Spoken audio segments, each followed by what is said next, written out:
Message yangu ya kupesira to Zanu PF and all the headmasters of chaos. Musa provoka vanhu. Nekuti kana tazo decide to invoke section 59 of the Zimbabwean constitution, toshandisa these three as a point of entry to reject our display. The Zanu PF-led government will not tolerate any form of destabilization. The security forces have adequate capacity to maintain law and order in terms of the constitutional mandate.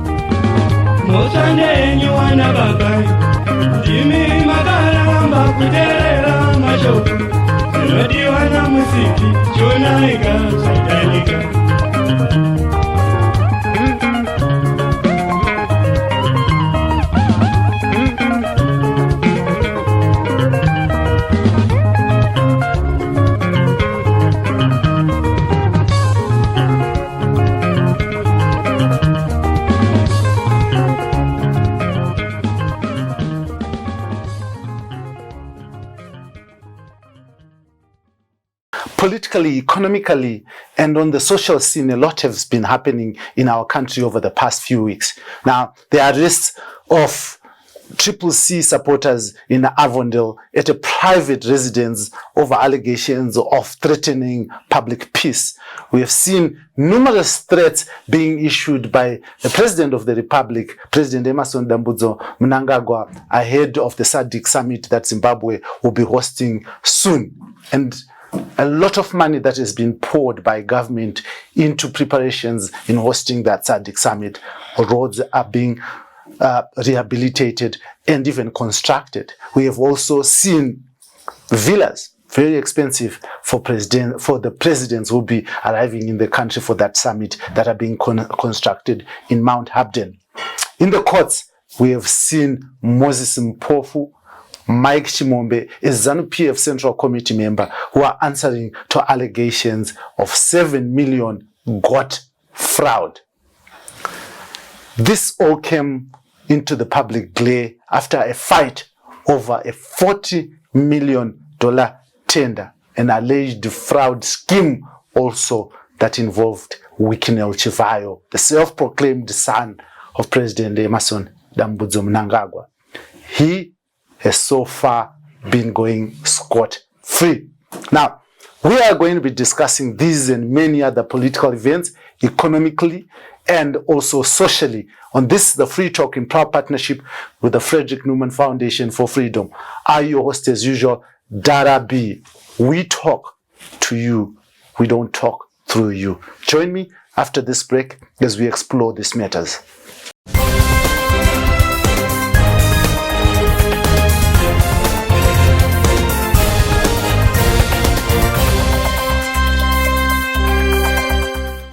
Welcome back to this, the Free Talk, in proud partnership with the Frederick Newman Foundation for Freedom. We are Heart and Soul TV and Radio, and I, your host, Dara B. Now, just as we headed to the presidential or general elections in 2023, they imaged Passenger 34, former Zanu PF political commissar, and now estranged or self-exiled from Zimbabwe, Kasukuwere. He was barred, albeit technically, from contesting in that election. He could have been a game changer.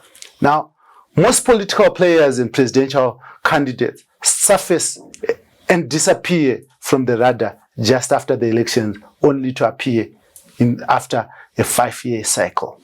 Not Kasukuwere. In studio this evening on this, the Free Talk, in proud partnership with the Frederick Newman Foundation, I'm joined by Kasukuwere's spokesperson, a doctor at law, and an outspoken legal practitioner, Jackie Sande Madue. Thank you very much for joining me. Thank you very much for that warm welcome, Blessed. It's a pleasure to be here as always. Beautiful. Now, Jackie, I just want us to, just as a warming introduction, let us talk about the recent political events in our country. Do they worry you? The allegations of corruption, the arrest of political opponents, and the threats coming from President Emmerson Mnangagwa? I think the events which have been unfolding the past weeks are worrisome. To start with the Chivhayo saga and the arrest of Chimombe and his co-accused, you find that these gentlemen are being arrested and arraigned before the whole country to see and being exposed for corruption. But the critical questions we should be asked is, who awarded these men? Who awarded Mike Chimombe this tender? How were they paid this amount? Who approved these payments? And what was it said to be for? This is only a tip of the iceberg, blessed. I believe that corruption is rampant and it's going to the roots of government activities, and it should be happening on a day-to-day activities, on a day-to-day basis. So I think the losers are Zimbabwean citizens, because these are national resources being taken from the national coffer to pay for non-existent goods and services instead of re-equipping our hospitals. If you look at Harare, just Harare and Bulawayo, for example, the two major cities, the major hospitals still operating there, Ampilo Hospital and UBH, and in Harare, Parenyatwa and Harare Hospital. These hospitals were built when the population was still very, very small. I think there's multiplied by more than 2-3 times since the time, or even 10 times since the time those hospitals were built. If you look at the schools, the government schools that are still operating or still functioning in this country, they enroll about 60 children per class, but we have millions of dollars being paid mysteriously to dubious characters in our community without any justification or paper trail or a basis for awarding those tenders to those people. Are they the most qualified? What sets them apart from other genuine business people who would want to proffer a genuine service out there, who are being sidelined as cronies and friends and partners in crime are chosen or picked up to, get government tenders in a non-transparent manner. So, yeah. Yeah, let's talk about this court tender. You raised a critical question that nobody has asked. Who awarded these tenders, and why are they not part of the core of the accused persons? Do you think that the state would, really have a case against these alleged businessmen if they don't involve those who probably awarded this tender? I don't think there'll be a valid case against those two gentlemen, and I think this has been played out before our eyes. I mean, the whole nation. Someone is picked up, arrested, dragged before the courts, denied bail. Sometimes we saw that happening with former Minister Priscilla, I think. Yes. Mfumira, yes. Yes, that has happened so many times, blessed. But has there ever been a conviction? Do you know of anyone who has ever served a sentence against those allegations? It's difficult to prove those allegations, and it's difficult also to sustain them, because these people do not award themselves these tenders. Someone awarded them the tender, and someone actually paid them, realizing that there is no service or goods which are delivered. Yeah. This tender is a 2021 tender, and arrests are only made by ZAC some 3 years after. I mean, what was the ministry doing? What were they hoping to achieve? Or why were they quiet all along? I think the principles of proper governance are not being applied by this government, which is in power today. We have very good laws. There's a procurement act, the procurement board, I believe, which has to oversee procurement of all goods and services across government sectors.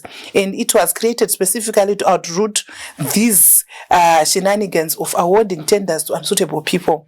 But you see that I do not think that these laws are being applied. And I don't think that even that board is active on anything. Just as good as ZAC itself. It is there, but it is a mere toothless bulldog.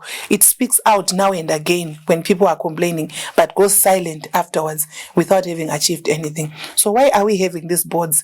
Why are we having these entities when they are not going to do anything to save the nation? All they are doing is to receive packs, beautiful cars, and expensive homes that they are given, but are they offering any service to Zimbabweans? Not at all. I mean, this got tender, a scandal rather, came to light through ZAC. But what had triggered this was an issue around the ZEC procurement process.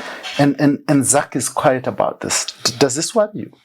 Yes, it is worrisome because it would seem to me that they found a crucifixion lamp where they're just going to crucify these two gentlemen, Mike and Moses, and divert people's attention from the real matter. The ZEC scandal and the alleged misconduct around it and the millions being siphoned out through it is of a big magnitude. And sometimes you wonder what it would take for Zimbabweans to really get upset and angry, because ZEC is the body which runs elections. And if you look at who has allegedly been awarded this tender, then it should worry people around the issues of the credibility of that election. So it would mean that it was a sham exercise through and through. Not only is this why you think that they are not interested in prosecuting that matter, because it would expose those in power? I believe so. I believe there's more to it than meets the eye, that if probes were to be done, it would totally nullify the elections which took place last year as a sham. But because if you look at who is alleged to have provided that voting material and the chaos that took place, especially in urban areas, which is believed to be a stronghold of the opposition, you then realize that this was a well-orchestrated event, and that it was meant to ensure that those in power remain in power and those outside remain outside. You have allegations that Better Brands, if I get that correct, owned by Scott Sakupanya, who is now a member of parliament, was part of that deal to supply voting material. And also Wikinel Chivhayo, who's been gifting people cars on behalf of Zanu PF. Now, what does this tell us about the Zimbabwe Electoral Commission? I think it tells us that it is compromised. It is seriously compromised, because these are shady characters, but not only are they shady characters, they are seriously connected and associated with a player who was running in the elections, that is Zanu PF. And it also brings to light the role of the opposition and how they have seemingly neglected their role as a watchdog, and really bringing Zanu PF to account on these serious issues. I don't think that a serious opposition player would want to go to an election without knowing who is printing the material. So I think for it to come out now, it is good, it has been exposed, but it's coming out a little too late. It could have been much better if the opposition was standing guard to watch out against these issues. Do you think it's possible? Really? Do you think it's possible in this country where your candidate was just removed arbitrarily, so even through the courts? I think to get the information out, since the information is now out in the public platform, it means that it could have been found out. It could be something that better to go to court and say, we want to know, and better for the court to dismiss your case like they did with ours, but you have been seen to be putting that effort towards trying to bring the government to account. But what I think is sometimes what happens in the opposition platform is that we fight each other more than we actually fight Zanu PF. So at the end of the day, there are so many factions and so many segments in the opposition, so much that we've forgotten who our common enemy is. It will seem that we are each other's own enemies more than the government in power, and more than those who are actually abusing us day in and day out. So I think if we were to consolidate our efforts across the board, all opposition players, it would be easier to bring these issues to the fore earlier. Yeah. So papers that have surfaced show that ZEC's procurement was done through the president's office. As a lawyer, as a doctor at law, does this make sense to you? I think there's a serious breach of the doctrine of separation of powers by the government in power. And I recall watching a video whereby President Mnangagwa actually says that he asked how much the goods which were being procured cost, how much it required, and he actually ordered that all this starts to happen in his office. So I think that would be contrary to the law and to the provisions in respect of or provided for by the procurement in public entities, the act which provides for the procedure in which this is done. There's a centralization of power, blessed in a very uncomfortable way, which compromises the credibility of many, many institutions, including ZAC. But ZAC is supposed to be an independent commission, exactly, which is supposed to run its own affairs and run its budget. What does it mean if this budget is being run from the president? It means they are compromised, and it means that there's no independent ZAC. That's simply what it means. They've lost their independence, they've lost their credibility, and they are compromised. And it means that they are unable to deliver a free and fair election to Zimbabweans. So what then? I need to understand this, because you represent a political player who has promised that he would be, maybe first of all, will your candidate be part of the 2028 general elections? I think it would be too early to say with confidence what will happen in 2028, because in politics a week is too long. Anything can happen, and it can happen sooner or later. But my candidate is a relevant part of Zimbabwean politics, will continue to be relevant, and will continue to seek the electorate to vote him in and to bring him back into government, and so that he can deliver what he has promised to Zimbabweans over the years. And in last year, a lot of promises were made to the electorate that if you vote me into power, I'm going to bring change. Yes, I may have been in the previous government which was there and which you felt made several mistakes, and I was a part of that, but I intend to come back and make things right and correct the mismanagement of this country which we see being perpetuated by the government and power. So given that fact that you have just alluded to, you failed to get justice from the courts. There have been allegations that the courts are captured, and you are forced to make retractions some time after you uttered political statements as a political player, but it then was turned to you as your profession as a lawyer. And those who have tried other means to demonstrate, they've been arrested. We saw people being arrested in a private residence inside their home. And up to now, they've been denied bail. What is the way forward for you to access, as opposition players, as Zimbabweans, to access a free space that allows us to elect the government of our choice? I think the government in power has been allowed to continuously suffocate the civic space, the democratic space. You see, the arrest of Timber and 78 others would not happen in a democratic society. The arrest and incarceration, pre-trial incarceration of Job Scala would not happen in a democratic society. It should not be allowed to happen. But the worrisome part as well is that as Zimbabweans, we have then allowed fear to take us over. And like I said before, Blessed, we have also become too fragmented as opposition. If I don't stand for your candidate, then you will be totally against me. If I don't stand for your party, then I am against.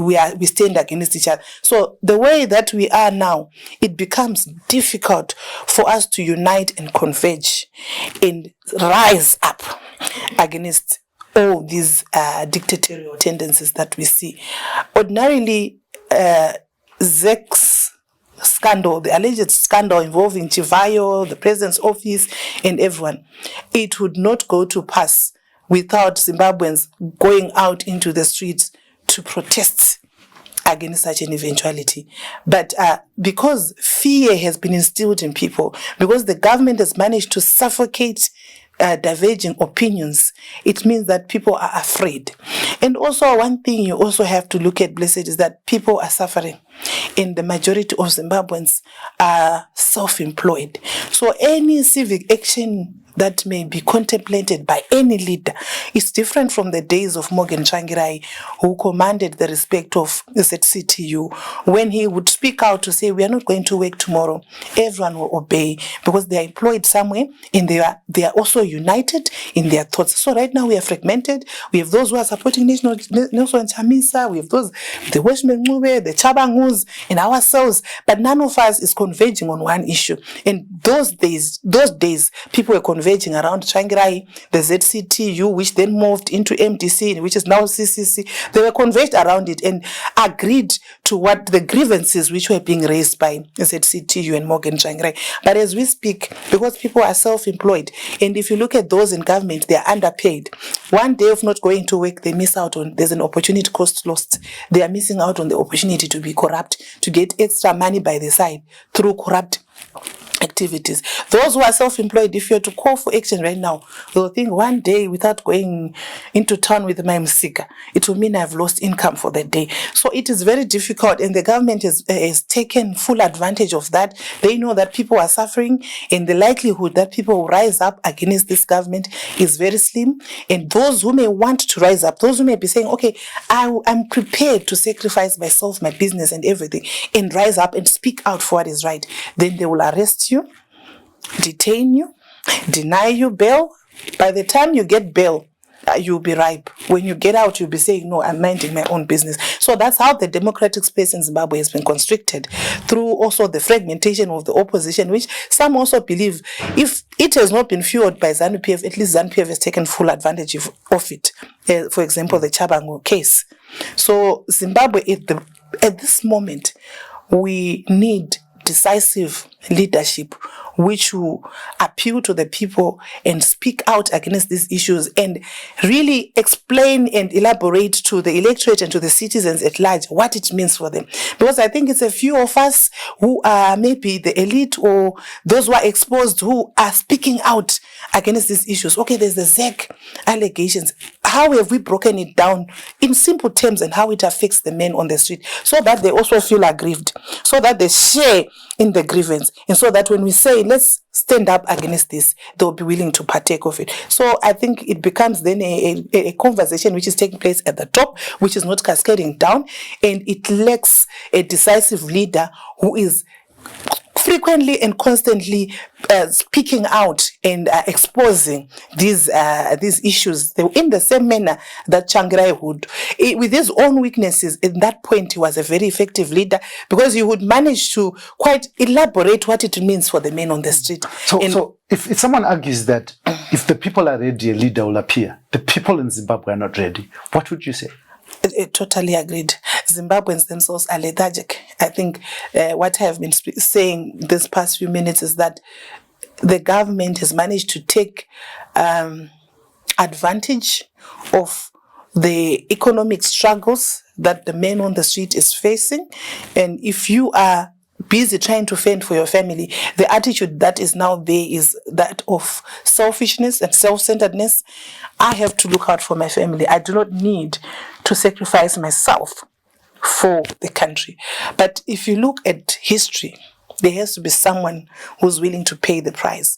But in Kenya, who would you say is the someone? Because I was just going through the Kenya news and listening to President Ruto, who was appealing to Gen Z and saying, please show me your leader so that I can gain someone. And the Gen Z don't have a leader. No one told them to go to the street. They felt it in their space that they needed to stand up for their rights. Why do Zimbabweans need a leader?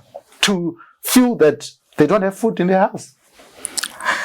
It's a difficult question, but it is what it is. This is what is there at the moment. The generation that is here in Zimbabwe at the moment, I think I've said it before, if it was the times where people needed to go out to the liberation struggle, I doubt very much that this generation which is here now would sacrifice to go to the liberation struggle. I think would be on spaces discussing all that, what can we do, but with little action. I think, like I said, people have become self-centered. No one wants to sacrifice, because if you look at Gen Z, a lot has been lost. property has been lost, the country has gone to a standstill for a number of days, which means no meaningful economic activity will take place, and lives have been lost. So you discover that for any struggle, there's need for a sacrifice. But Zimbabweans at the moment, as they exist, no one is willing to sacrifice. From the leadership to the people on the street, no one is prepared to sacrifice whatever they think they have. Some say that Zimbabweans are good at looking for someone to blame. Mm-hmm. Would you agree on that? I think partly I would. I think yes, because like I said before, everyone will be saying we want a leader, but no one is willing to sacrifice. And if you look at the liberation struggle itself, yes, there were leaders, but it was mainly fought in the communities, in the villages. People were sacrificing every day, hosting those liberation struggle fighters. They were hosting them, they were cooking for them. It took sacrifice. But at the moment, there is an attitude of we want someone else to sacrifice themselves for us. And even if you do sacrifice yourself, they will not join in. Job Scala was incarcerated for how long? Did anyone join in? Did anyone say we are protesting? No, I think Pastor Ivan is the one who was the last to really command some kind of sympathy from people. If there is that kind of reaction, then the regime would not be empowered in its activities in terms of just arresting people willy-nilly. If we were going to go out and respond in the same way, even if it's a peaceful show of resistance to say this is wrong, why should you arrest Timber and 78 people in their private residence? That should not be. And okay, even if you have arrested them, why can't you give them bail? What could be the justification for denying 78 people bail? Are the charges against them so solid? And what are the charges? You'll find that the ERC crew which were arrested during the elections were only removed from remand just recently.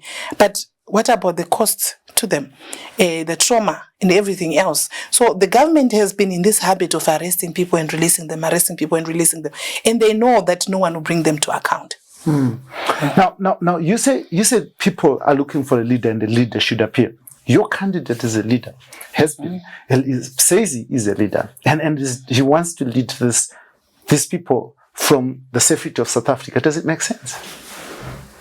I think it would make sense, Blessed, if you look at history. If you look even at South Africa, there were leaders who were in exile. And even if you look at Zimbabwe, there were leaders who were in exile. Joshua Nkomo was in exile for some time. If it's not safe for a leader to come, would we rather he comes, then he becomes our dead hero? Or we would rather he strategizes, he plans his way forward whilst outside? You think he would be killed here?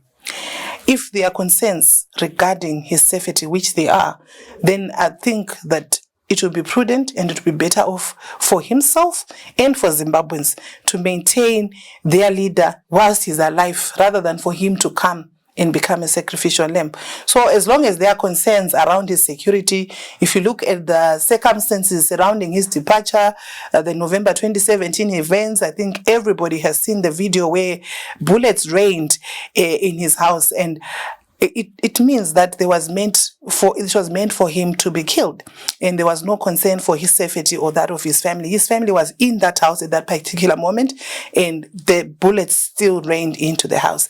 So that means there's a concern over his life, and though we may want him to come as quickly as possible, without those assurances that his life will be safe, and that he will not be killed or that he will not be arrested arbitrarily, then it would be pointless to bring him in. But you say there's need for someone to sacrifice. Why can't you start? I think this is what I've been talking about, that yes, we do need a leader to sacrifice, but in Zimbabwe the tendency is for people to then watch. Once you sacrifice, then what? It's different from way back then, where, like I said, the last meaningful response by Zimbabweans, where someone sacrificed for them, was with Ivan Mawarire. That's where we saw a show in the streets, people saying, no, this shouldn't happen. Anyway, anyone else, if you're arrested, people will just be tweeting and saying, yeah, release him, release Job, release Jacob Mafume, release so-and-so, people are released. Nothing will be done. So you will just be a sacrificial lamb, but it will not be effective. For it to be meaningful and effective, it will mean that Zimbabweans will need to also participate in that protest. If a leader sacrifices, then the people also have to sacrifice. But Zimbabweans at the moment, like you said, that Zimbabweans are not ready themselves. They are not ready. Even if anyone rises up to say, I'm sacrificing today for your freedom, people will end up just going about their daily business. They will not even stop a single minute. It will become your issue and your family. So I would argue that the political leaders themselves have shown a tendency of being greedy, self-centered, and only after feeding their empty and big stomachs. What would you say? I think you make a valid point. Zimbabweans have been disappointed even in their favorite politicians. You know, you become, when you realize that, okay, our battles are different. We are fighting for this, but those who are leading us, they are not fighting for what we are fighting for. We really, really do need leaders who come in and who stand for what they say and not say one thing today and do the opposite. For instance, we are saying we are fighting against corruption. People are disappointed about the weakening of Chivhayo Sega. They are complaining about the corruption, the massive level of corruption. And you have your alternative and that you'd want to go in. And once they go in, they do not stop. They perpetuate the same evils that the current government is perpetuating. Even Emmerson Mnangagwa himself was a beneficiary of people's benevolence. In 2017, people were really so eager to see the back of Mugabe that they supported Emmerson Mnangagwa. They rooted for him and they said, no, he's going to bring change. He's going to do things differently from what Zanu PF normally does. But there's not been a change in how things are functioning. If anything, things have gone from bad to worse. Which would mean that if anyone wants to rise up, they really have to convince, they really have to work harder to convince the electorate that I am different. Because so far, history has shown Zimbabweans that you are on your own. Yeah, I mean, you talk about the sitting president as a benefactor of people's benevolence, including yours. Including mine, yes. You once stood firm and supported the man. Why? You know, after, I think it was plus 30 years of having Mugabe as the president, I think almost everyone, it might not be everyone, there were a lot of people who loved Mugabe and what he stood for, even across the continent, beyond the borders. But I think most people believed that if there could be a change in leadership, even if it's a Zanu PF person who is leading, the economy would fare better and the livelihoods of the people would be improved. And I think there was a lot of PR work which went into that whole campaign of bringing the president in, and it worked in his favor because there was sympathy. People were sympathetic to him. He had been chased out of the country. There had been an attempt to poison him at a rally, and people believed this aligned him and endeared him to the people, including myself. And it was just a moment of wanting change. And for us who supported this, because we've been in the trenches in this country and we've seen the struggles, the economic struggles, back to back, ISAP and everything else, hyperinflation under Gideon Gono, the scraping of the Zim dollar in favor of the United States dollar. We've seen it all as workers and as business people. And we kind of hoped that this was a new dawn for Zimbabwe, that we would see things being done differently. Even in terms of the human rights record, you find that under President Mugabe, there were a lot of these human rights breaches that were happening. And it was hoped that the current regime would do things differently, that they would promote, even absorb young people's participation in governance issues. You're saying they didn't? I believe they did not. I believe that President Mnangagwa missed a low-hanging fruit he missed a golden opportunity to unite the country. I think there was also an expectation even from the opposition that it would be kind of conciliatory after so many years of, people polarization and all that. People were hoping that he could, bring the nation together and, work even with the opposition just so that the country can go forward. Because when he got in, he was not voted in, was he? And then there was that expectation that they would co-opt everybody and bring everybody under the umbrella and sort of just, we want to focus on building the nation. Do you think Zanu PF is capable of changing itself into a democratic entity? I think Zanu PF is a dying party. I've said that before. It's a dying party. It is stuck in the Liberation War season and what they then stood for, and it has not moved on at all. And I think you said in Kenya is the Gen Z which has taken over these protests, and it's taken Ruto by surprise because of how it has been done in the mode of modus operandi that these people have taken and adopted, and bringing effective results. And there was a huge climb down from his administration. So this party is a dying party.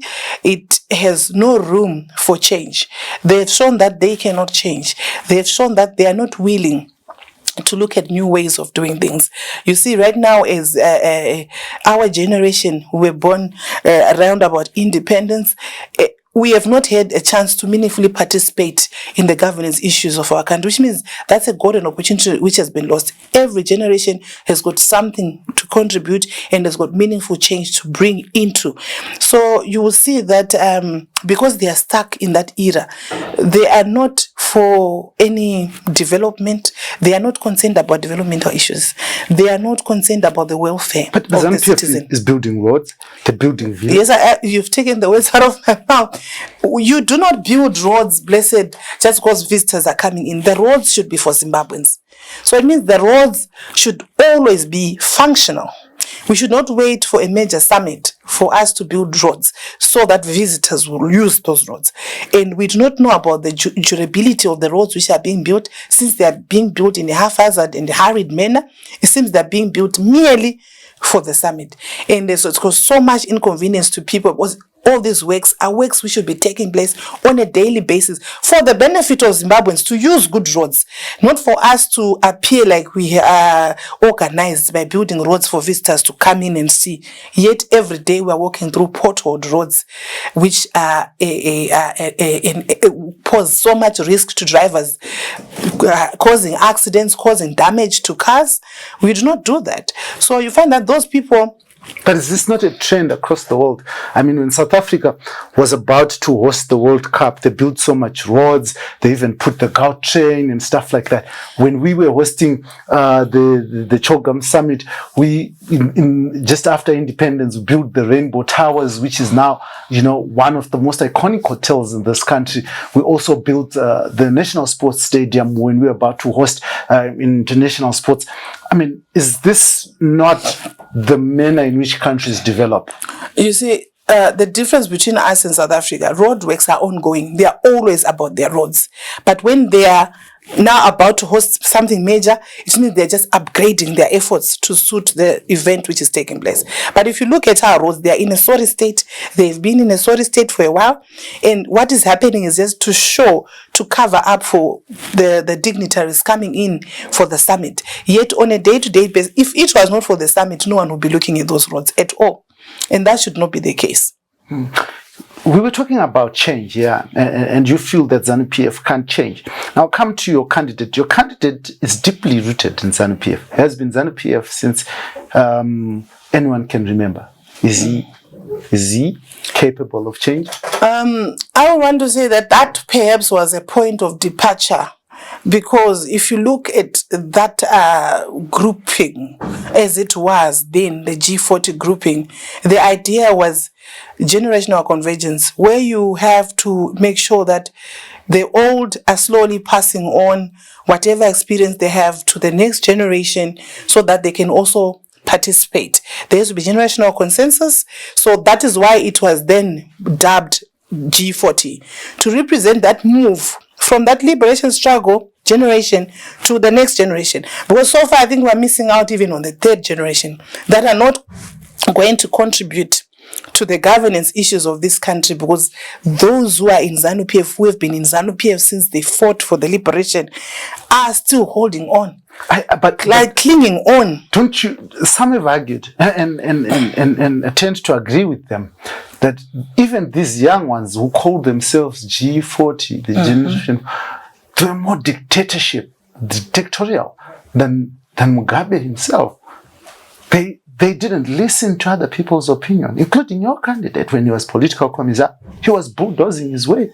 In fact, there's a video when he was fighting with one journalist, then Felix Share, and saying all things that he was caught there. And people believe that your candidate was arrogant and self-centered. I wouldn't know about those historic issues. I wouldn't be able to speak conclusively on them. But what I can say is that you're being a lawyer now. I'll always resort to that end. But what I can say, blessed, because there are some things, they are very, very personal allegations which always come my way, and I have to answer to them. And those are some of the things which may have happened even before I was engaged as the spokesperson for President Xavier Kasukuwere. And there are allegations of such a personal nature which sometimes cannot be proven.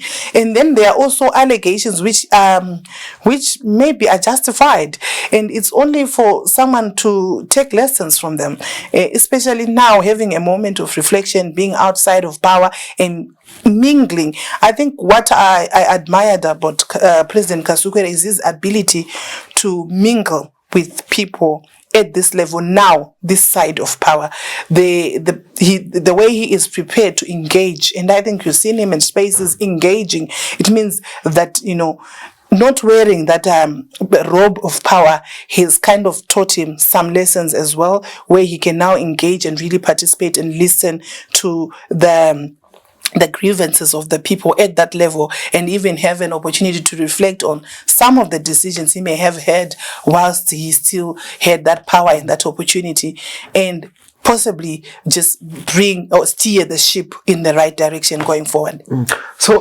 So most people who have been aggrieved and have opposed Zanu PF, who have left Zanu PF, history has taught us this, have gone back to Zanu PF after finding out it's cold out there and having been accepted back. If your candidate, President Xavier Kasukuwere, is welcomed back in Zanu PF and given a lofty position that allows him access to power and wealth, and back to his farm that is being taken over, will he, still maintain his stance that this government has failed the people of Zimbabwe and must go? I think he has maintained over and over that stance, that he's not going back to Zanu PF, that blessed, I think I would want to there's a difference here. Sometimes there is an ideology that you align to, though you may not necessarily support everything that is happening. So him being a Zanu PF, he's been Zanu PF for a very long time, and now he is not, he's on the outside. But sometimes there's just an ideology that you lean to, but you may not agree with those that are. But do you think he's not Zanu PF anymore? Yes, he is not. His colors towards the elections were semi-Zanu PF. But those are national flag colors. Those who were supporting him were from Zanu PF. In actual fact, most felt that those disgruntled in Zanu PF were going to vote for him because he remains Zanu PF and he wants to take over Zanu PF. I think when you are into politics and you are in the position that my principal is in, you would want to appeal to a wider sect of Zimbabweans other than Zanu PF. We know that the people who voted are a fraction of the voting population in Zimbabwe, and of course, there's been that polarization. We've got two major parties going on in Zimbabweans are used to that. There's Triple C or MTC and Zanu PF on the other hand. But we also have a whole bunch of people who have not been voting. And that has been the trend for years now. The voting population versus the total people who vote at the end of the day. There's a lot of people who are not voting, and these people need to be spoken to. And if you come then dressed or clothed under the banner of Zanu PF, then you limit the people you are going to speak to. There are people, blessed, who are also disgruntled with opposition politics, who are looking for a third way, and you'd want to speak to them as well. So the idea is to find a middle ground. Like I was saying before you interrupted, there's a fact that you have been part of this institution and you believe in most of what it stands for. And Zanu PF might have stood for the freedom of the people from the days of the liberation struggle, and they have since departed, way departed from what they stood for, from the Gutsaru Jinji doctrine that they pursued, and that the people are the water and the liberation fighters are the fish inside the water. That has since been discarded. And you'll find that sometimes it just takes one to reset and go back to basics and look at what has it stood for in the past. Can someone salvage that? And it does not have to be under the banner of Zanu PF. It can be under any banner, but as long as you are speaking and resonating with the needs of the people, with what the vision that the people have for their country, and then you can win voters. And it does not matter what you call yourself, whether you call yourself whatever colors you may choose to have. But I think the tendency for Zimbabweans is to use the national flag colors because that's what Zimbabweans stand for. You wouldn't go for blue. It's not really on the national flag. Some might, but the tendency has been for people to use and play with the colors on the flag. Yeah. There are people sitting at home, Jackie, and they're thinking, why would we trust this person who only spoke because he had lost power? He did not speak when he had power. In fact, he did everything when he had power to silence the people. So why should we trust him? I mean, how do you convince those people that you and your candidate and whatever it is that you're putting together is not just a train and a tool for vengeance to get back to those who ousted you from power?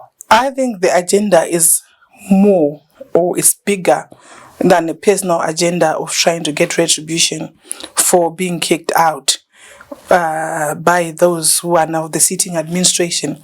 I think the agenda is broader than that. And what I witnessed during that campaign, as short as it was very effective in terms of bringing together young people with, exposure from different fields of expertise who are willing to put in the work. And him being there at the helm, it just meant that he was the face of a bigger movement of people across generations who believed in what he stood for. And, in politics, you can never please everyone. And at that point, at that time when he was still under the government of Robert Gabriel Mugabe, there were some who stood and supported for it. And I believe at that time I was a serious Morgan Tsvangirai supporter. And we were disgruntled. We did not want to hear anything about Mugabe and Zanu PF. But what a leader should do, an effective leader should do, is to bring together people from diverse backgrounds and bring them together around one vision, and that vision is the welfare of Zimbabwe. I think it is time for Zimbabwe to move forward, and we need all the skills. He may be at the helm of that movement, but he is not endowed with all the skills that may be required for this country to go forward. His willingness to bring in people from diverse backgrounds, and I've seen him try to engage even people who insult him. So no, we want to reason together, because what should be at the center of our discussions, of our discourse as Zimbabweans, is how do we take the nation forward? It should not be about personalities, but about effective leadership. If he is able to bring together those people, and we had an impressive campaign. I want to believe we were effective in our campaign, even though it was short-lived. And blessed, if you look at the outcome of the South African election, it just goes to show how much more effective we could have been had we been allowed to participate, and how that could have brought a different outcome, not just for politicians, but for Zimbabweans. Because what has been hurting Zimbabwe so far is the absolute power which is being wielded by Zanu PF without any trace of accountability or transparency or willingness to report to the people and to pay a listening ear to the people. If you look at the presidential speeches now and the statements that are being released, 2017, blessed, you said, Jegin, you are one of those that believe this. Well, yes, I believe this, because the president came out saying the voice of the people is the voice of God. But now we are being so that's a different approach that we are getting, and it shows how dangerous it is for power to be concentrated in one individual, in one entity. Zimbabwe, I think, needs a situation somewhat similar to the GNU, which happened with Shanghai. And I think a majority of Zimbabweans will agree, yes, the economic dynamics may not have been perfect, but for the ordinary man on the street, it worked. And for the welfare of the country, it worked. So that is what we need. We don't need politics centered around an individual. Yes, he's at the helm. Yes, he's the face of the movement, but he should be willing to listen to his lieutenants, to listen to these colleagues who are around him, and to be able to take ideas which are broader than his own beliefs. Now let us talk about the economy. Zig, your views.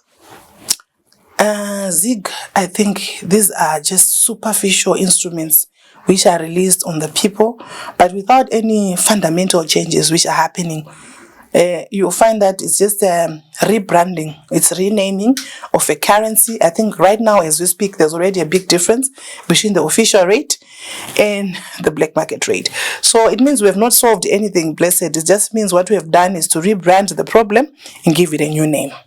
Mm-hmm. Have you used it, and because just as the President Emerson Mnangagwa was addressing his central committee, he said that the Zig, there is widespread acceptance, and he said that it has stabilized the economy. And I also saw some IMF statements saying that the Zig has brought to an end an era of economic instability in Zimbabwe.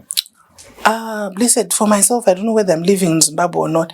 I haven't had any Zig in my account at all since it was introduced. I think I've only come across 3 $10 Zig notes since it was introduced. That's how scarce it is. So I don't know about the wide acceptance. Maybe it's just me, but I haven't come across it. The currency which has been widely used even after the inception of the introduction of Zig is still the United States dollar. So it means people still prefer the United States dollar. And unless the government can address that, the trust issue, why do people prefer the United States dollar as to their own currency? Because if you go down to Zambia, the minute you are in Zambia, the minute you land in Zambia, they are not going to be taking US dollar. They want Zambian kwacha. You have to go, they will say you go to the exchange there and bring my kwacha. So until Zimbabweans get to that level, we cannot say we've solved the problem. So I was just reading some conversation with Professor Gift Mugano, and he was arguing that Zig is now being used just as change, and the US dollar, this economy has become a US dollar economy. I would want to agree with him. I'm not an economist, but I think I'd want to agree with him because, like I said, the widely used currency is the United States dollar. The Zig you come across it now and then. I think it's for papers of 50 cents and so forth. So until you get to a situation where you restore confidence in the local currency, blessed, I think we are fighting a losing battle. But what I would want to point out is that the government in power is the one which leads people into rejecting any local currency. I think we semi-succeeded. I think that was the ZWL before the ZIG. It was introduced, and I think there was wide acceptance. People were prepared to use it for transactions, but you find government starts backtracking on the use of the local currency. They'll start telling you, now you need to pay your duty only in US dollars. Now you need to apply for your passport only in US dollars. Or if you are paying for your capital gains tax, we want US dollars only. If you're going to pay for stamp duty, we want. So the minute the government itself starts backtracking on the use of local currency, you will find that more and more people then also find a basis for refusing to accept local currency. Because where will they take it? If Zimbabwe is not going to take local currency, why would you take it? Amazing. Well, the local currency, the ZIG, has managed to maintain, some form of stability, and some argue it's because of the shortage, because you're saying you haven't seen it. But in your view, do you think that this currency is going to hold up until the end of the year? No, I do not. I don't believe it will hold up. From my own experience, not as an economist or a qualified expert in that area, but from my own experience, I don't believe there's a basis for us to hope that it will hold up. Yes, for a few months it may seem, because it's artificially kept at that level. They keep it at that level artificially, and then payments have to be made. And then when I say they, I mean those in power, the government, they will play again with the market, and soon you see the rates plummeting. They are the cause of all this. No one else is. Because no one else has got as much money to influence the market the same way the government does. There's this 2030 slogan that is gaining momentum. 2021, 31 in Wachipo. The constitution of this country limits presidency to two-term presidents. This president's term is supposed to end or expire in 2028. What's your view on a legal view? I think, blessed, constitutions are put in place to limit such excesses, because it's bound to happen once someone takes power. They'll then say, no, if the people still want me here, I will say yes. I'll have no choice but to accept, because the people have asked me to stay on. The people still love me. Why should I refuse? But the constitution is put in place to safeguard against such excesses. But what is worrisome, and what every Zimbabwean should take note of, is that the constitution has not necessarily been respected by this regime. And secondly, there has been that issue which is almost similar, which I would not want to put on all fours, but I would like to think it's a similar scenario, that of the Chief Justice. There were specific provisions in there which would ensure that the sitting Chief Justice would not benefit from any extension clause, and but we saw that interpreted in a different way, and that is how we have the current Chief Justice still there. So you find that people may be relaxed and think that, the Constitution says this. I heard Mkoma Dagi say, no, the Constitution, we put in nice clauses which will ensure that the matter has to go for referendum, and then afterwards the incumbent is not supposed to benefit. But I do not have faith that the current administration has got any respect for the Constitution and constitutional provisions, and I think it's a real risk for Zimbabweans. That risk is a risk that has to be addressed by Zimbabweans in a democratic way, but there are provisions there in the Constitution for protest even, and that should be allowed in any democratic space for people to protest against any excesses by the sitting government. If you were to sit, by chance, to sit with President Emmerson Mnangagwa, what would be your advice to him on this 2030 Tringeti Chipo? I think it's ill-founded, and not just in terms of the constitutional provisions which are against it, but I think also in terms of his age. I had occasion to see the Biden and Trump debate, and it's really a cause for concern that this guy should be retired. He should be at home playing with his grandchildren or just being nursed at that kind of old age. So I think there's that refusal of those in Zanu PF who've been holding on to power. You know, you've had ministers who've been ministers since independence. I think Opam Chinguri has been a minister since independence, if I remember even correctly. President Emerson Mnangagwa. Yes. So there should not be a reluctance to hand over to the younger generation, even within their own party. There is that reluctance. If you look at the Central Committee, if you look at the Politburo, it's the same old faces. What new ideas can they possibly bring? I think it's time to let the nation move forward together with new faces, a new generation, new people, so that you inject the breath of fresh air into the politics of the country and the economics of the country. But isn't President Emerson Mnangagwa doing it? Because just a month ago, I had an interview with the former Honorable Member of Parliament, Blessed Geza, and he was unhappy that there are a lot of people who came from Norway, like Mangaliso Ndlovu's, like Kazembe, into cabinet, and he believes that the old guard has been left out by President Emerson Mnangagwa, and you are saying it's still the same old people. Yeah, I think it's still the same old people over and over again. There has not been that renewal. If you want to look at where the decisions are made at their Politburo, they have maintained the same old faces. So it would seem that those who get whatever government post they get, they accede to those who are at the Politburo. So it means there is no renewal of ideas. Just take, for example, I wouldn't want to refer to the Zesa one, but maybe if we can go to the ASIM one, where Chinamasa was then appointed as the chairperson or caretaker chairperson, whatever. I mean, there are more people out there, qualified Zimbabweans, not just inside the borders, outside. We've got Zimbabweans doing amazingly well. I think there's one at Google. There are Zimbabweans who are, making waves on the international scene, who can come in and give and make those ideas work in Zimbabwe. We took Professor Washman, Professor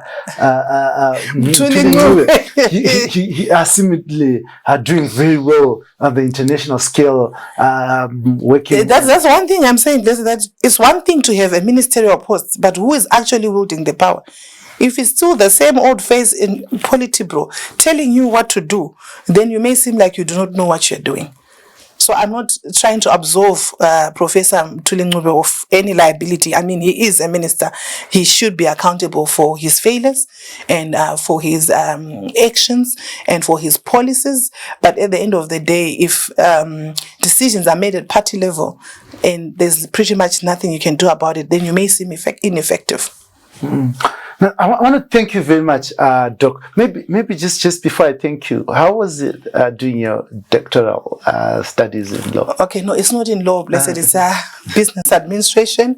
Oh, so you decided to Yes, I branched out of the law field. I did the master's in strategic management, and I think from 2016 I've been studying towards the doctorate in business admin. It has been hectic. It has taught me a lot in terms of tenacity and endurance, and I think it's a relief, and I'm grateful to finally have managed to defend my thesis successfully. Which institution were you doing it? Binary, Malaysia. Okay. Yes. Now we have seen a rise in the number of politicians like yourself becoming doctors. What's the fascination? It's not a fascination, but I think when I did the master's, I think it kind of equips you for a bigger role. And I think that's maybe the sad part about Zimbabwean politics, that sometimes we vote for our favorites without looking at their capacity. And I like to think that it opened up my worldview, it opened up my thought process. Really, it challenges you, and you are better able to handle certain situations. You were not given. You didn't buy it. No. It has been more than 6 years of hard work and sleepless nights trying to put it all together. And I know there's always going to be people who say, yeah, no, these are fake doctors. But when you're walking through that journey, it's so difficult. And I think there are colleagues, even on Twitter, that I've reached out to say, can you help me here? I know you've already got your doctorate. How do I walk through this? And I think that's my advice to anyone pursuing doctoral study. Do not be afraid to seek help from people who've walked the journey before you. And there've been tremendous people, both on and off Twitter, whom I would go to say, okay, how do I navigate this? I've encountered this challenge. My supervisor is saying this. How do I navigate this? Until finally, I got to where I am. Amazing. I want to thank you very much, Dr. Jacqueline Sande, for coming through to this, the Free Talk in Proud partnership with our ever so proud supporters for free speech, the Frederick Newman Foundation for Freedom. But before I let you go, Jackie, something from your heart that I didn't ask you that you think you need to talk to the people of Zimbabwe. You look the people of Zimbabwe straight in the eye and just talk to them. Okay, to the people of Zimbabwe, this is our country. We only have one country. Let's not make it about individuals or who is who. The battle is for everyone. We need to fight for the restoration of the fortunes of this country. We need to fight for Zimbabwe to take back its place as not just the bread basket of Africa, but the intellectual basket of Africa. We need to restore the fortunes of our country. We need to restore the infrastructure. We need to restore the livelihoods of people so that our children will be able to continue residing in this country and would not need to go elsewhere to seek better fortunes. Amazing. Thank you so much, Dr. Jacqueline Sande Madue, my sister. Thank you, Zamaita. Thank you. Beautiful. Most of the times when I sit in this chair and ask people tough questions and things look heated, they think when people walk out of here, we don't talk to each other. We actually laugh and sometimes just share some water and drinks, because this is a platform for conversation. This is a platform where for engaging, yes, and also for ensuring that everyone is ahead. The most beautiful thing that I like when I sit on this chair is I can ask any question. I can push those sitting in that chair so that they connect with Zimbabweans, so that Zimbabweans get the answers to the question that they want. If I want questions answered for my personal satisfaction, I have most of these people's phone numbers. I can phone them privately. When they come here, they are answering your questions. Now, this is the Free Talk in proud partnership with the Frederick Newman Foundation for Freedom. From where I sit, from my understanding, freedom, liberty, is not given. It's not a parcel neatly packed and delivered to your address so that you open and enjoy freedom. Constantly, human endeavor has fought for its own comfort. Even in engineering, there are those who sacrifice their lives in engineering for us to enjoy the comfort of flying that we do today. Some people climbed mountains. They fell and plunged to death while trying to find the solution of flying. Constantly, humans must and will always come out to defend what they believe in. The moment you continue to blame someone for your problems, you're not yet ripe. You're not yet ready to change the direction of your life. Even if you want a doctorate, you have to study. You can't wait for someone to deliver it at your home address. Now, this is Zimbabwe. As Zimbabweans, as citizens, we need to come together. We need to ask ourselves, each and every one of us, serious questions. What do we want for this country? What direction do we want it to go? And we decide together. As we go to the ballot, as we vote, we also need to decide who is the right person who will take us forward. Now, this is the Free Talk in proud partnership, the Frederick Newman Foundation for Freedom. I'm your host as usual, Dara B. Thank you for joining me. Please don't forget to like, subscribe, so that you keep our work going. Thank you very much, my Thank sister. you, Blessed. Thank you. Beautiful.